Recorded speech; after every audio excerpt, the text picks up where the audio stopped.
It was published Monday, June 10th. 2 top students at a Detroit charter school used their graduation ceremony speeches to blast their new alma mater for what they said was an inferior education and a culture of secrecy.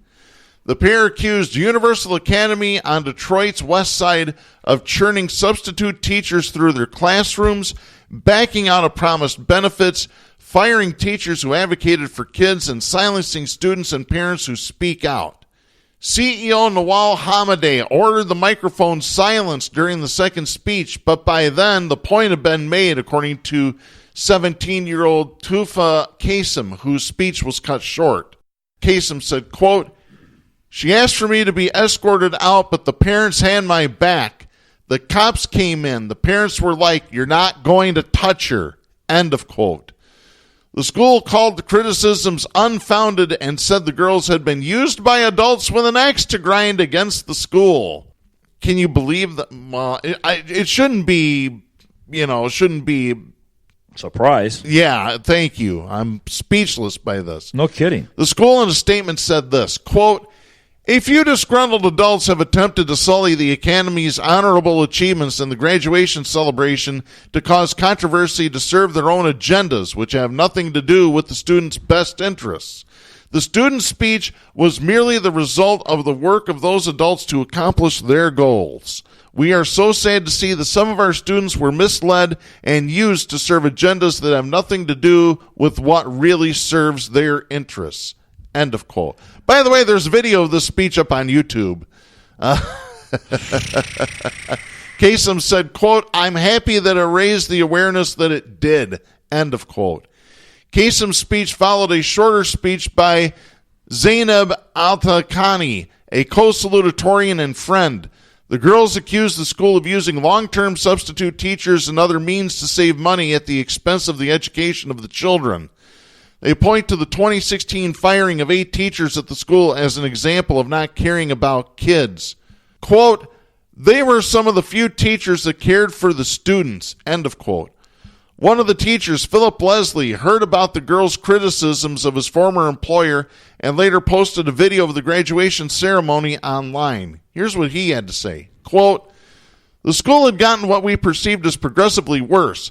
We had raised a number of concerns with the principal. When they lost teachers, they would use paraprofessionals as substitutes." End of quote. Hey, GRPS does that. GRPS does a lot of that. Grand Rapids Public Schools. This report of this brave, and this is the smartest, or one of the smartest kids in the school with the highest grade point average. This isn't just a student walking through the door. Because of her achievement, she's given a podium. That's tradition in the United States. And she had the bravery to identify the gross shortcomings in that charter school. Does she realize, do you realize, Darren, do the people out there realize she is fighting a billion-dollar industry? She is attacking a billion-dollar industry with its lobbyists and its money. It's influenced the last president of the United States, Obama. That's influenced the Democratic Party. That's influenced the public schools who have been starved financially. This spin that they somehow are superior and they're going to come in and save the so-called failing public schools is not led by students. It's led by a billion-dollar industry, of which one of the leaders in that industry said the market for the conversion of public schools to private schools represents the largest market opportunity in America today. Yeah. Because all you have to do is ask yourself, folks, try it. How much money, public money, is spent every year in the United States on public schools? And don't you think the private entrepreneurs want that money? Yeah. So when this girl stood up and ran into a brick wall, she didn't realize how big that brick wall is. Yep. Simultaneous, a report in the same day that this article came out, Darren, from Forbes reports the Department of Ed has spent $1 billion on charter school waste. Okay, that was just in 1 year. $1 billion, completely unaccounted for. These are schools that get a group of people. We could do it. You and I could say, we're going to start a journalism school. Yeah.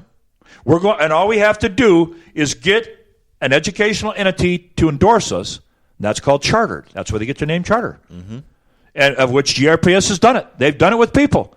Grand Valley State University is charter schools. Yeah. Ferris has done it. We bring out our credentials. I bring out my degree. You bring out your degree. You show your experience at Channel 8. I doubt that we'd have any trouble. Yeah. We get 10 students. We put them in a warehouse someplace that we rent. Mm-hmm. That's 10 times $7,800. Yeah.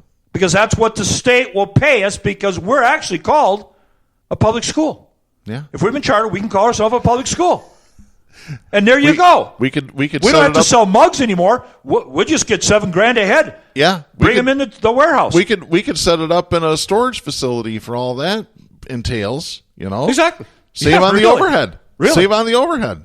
And believe me, folks, there's no hyperbole in that at all. Now, let's say that we get money granted to us, and there's businesses that do it all the time, and then we say, no, guess what?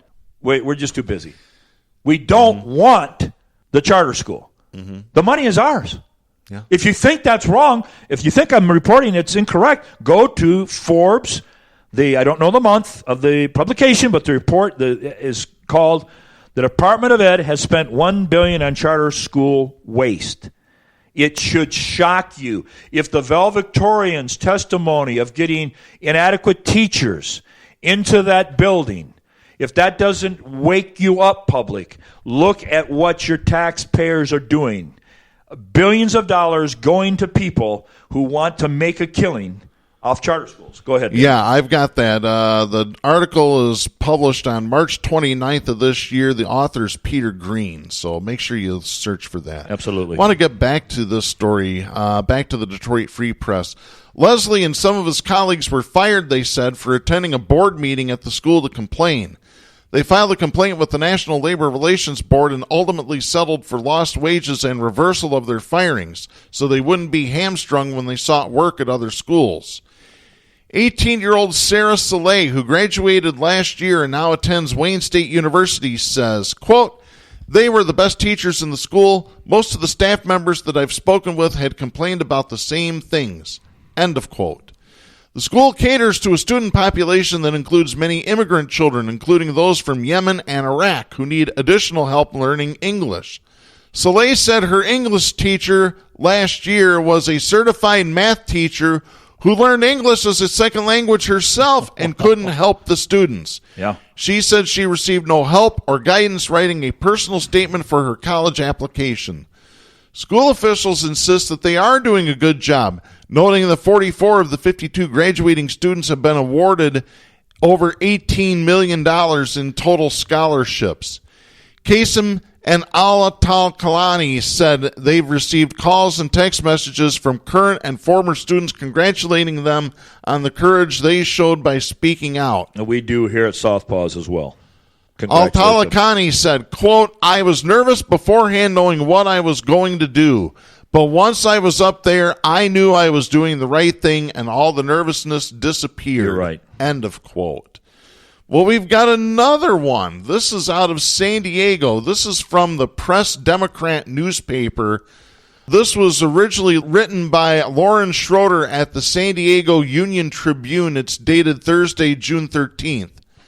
A valedictorian speech delivered last Thursday at San Ysidro High School's graduation ceremony in San Diego has gone viral after the student accused her counselor and main office staff of negligence and called out a teacher who she said was regularly intoxicated in class. San Ysidro High senior Natalie Burr's speech began the way most valedictorian addresses begin. She thanked her parents for their love and support, her friends for the memories she will cherish, and a few select teachers for helping her achieve success. Then Burr broke from tradition when she thanked a school counselor who she said was regularly unavailable to students. She didn't name the counselor. Burr said, quote, "To my counselor, thanks for teaching me to fend for myself. You were always unavailable to my parents and I despite appointments. Only in these past few weeks with the award ceremonies and graduation coming up did you begin making your appearance." End of quote. Burr went on to thank the school's main office staff for teaching her to be resourceful. Quote, "Your negligence to inform me of several scholarships until the day before they were due potentially caused me to miss out on thousands of dollars." End of quote. The quiet murmurs among the crowd and students escalated into loud gasps and outcries when Burr thanked a teacher who she said was, quote, regularly intoxicated during class. Quote, thank you for using yourself as an example to teach students about the dangers of alcoholism. Being escorted by police out of school was a lasting impression. I hope the future students and staff learn from these examples. End of quote. She didn't use the teacher's name. No.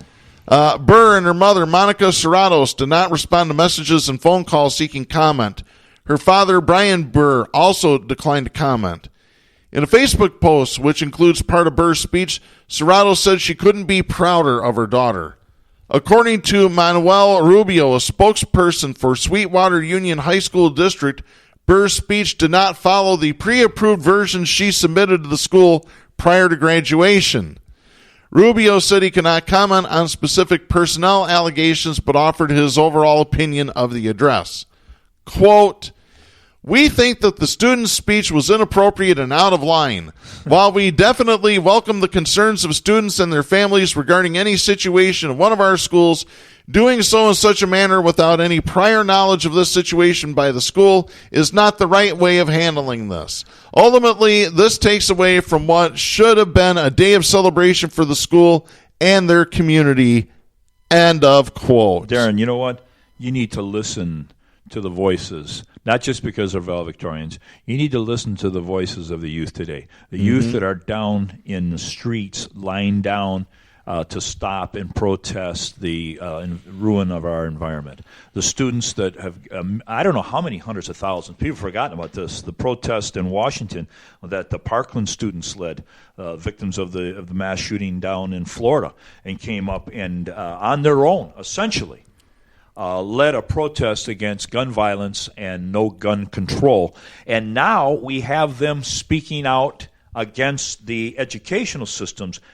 You don't have to go to San Diego, Darren. Just go 50, I guess maybe 75 miles south here to Benton Harbor, where students are pleading with the state of Michigan to keep their community school open, not divide them and put them into 10 adjoining schools where they don't want them, not to open the door up and let charter schools come in, but to let this public school be there.